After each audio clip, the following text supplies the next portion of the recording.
అయితే homoeopathic literature ప్రకారం కానీ లేకపోతే హోమియో వైద్య శాస్త్రం ప్రకారం డయాబెటీస్ని కంప్లీట్గా తగ్గించుకునే అవకాశాలు 100% ఉన్నాయి.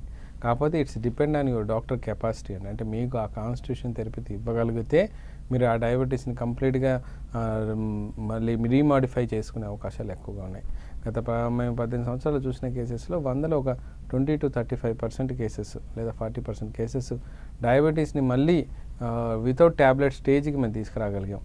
కాకపోతే 60% కేసెస్లో కాంప్లికేషన్స్ని అద్భుతంగా అరికట్టడం జరిగింది. అంటే ఒకవేళ డయాబెటిక్ వల్ల వచ్చిన ఇన్ఫెక్షన్ అయిన గ్యాంగ్రీన్ కానీ లేకపోతే రెటినోపతి కానీ లేకపోతే డయాబెటిక్ పెరిఫెరల్ న్యూరోపతి కానీ అంటే కాళ్ళలో మంటలు రావటం, తిమ్మిలు రావటం, కాళ్ళలో స్పర్శ కోల్పోయినట్టు అనిపించడం కానీ లేకపోతే కాళ్ళకు పుండు ఏదైనా తగిలినప్పుడు అదే మానకుండా అలాగే ఇబ్బంది పెడుతున్న కేసెస్ని కానీ అన్ని యాంటీబయాటిక్స్ వాడినా కూడా తగ్గని కేసెస్ కానీ లేదా కంటి చూపు మందగించడం కానీ లేకపోతే గ్లూకోమా లాంటి ప్రాబ్లమ్స్ వచ్చినప్పుడు కానీ లేకపోతే కొన్నిసార్లు హార్ట్ మీద కొంతవరకు లివర్ మీద వచ్చిన ఎఫెక్ట్స్ అన్నింటినీ 100% క్లియర్ చేయడం హోమియోపతి వల్ల చేయగలిగింది. అంటిల్ అన్లెస్ ఒక పర్మనెంట్ డ్యామేజ్ అవనంత వరకు.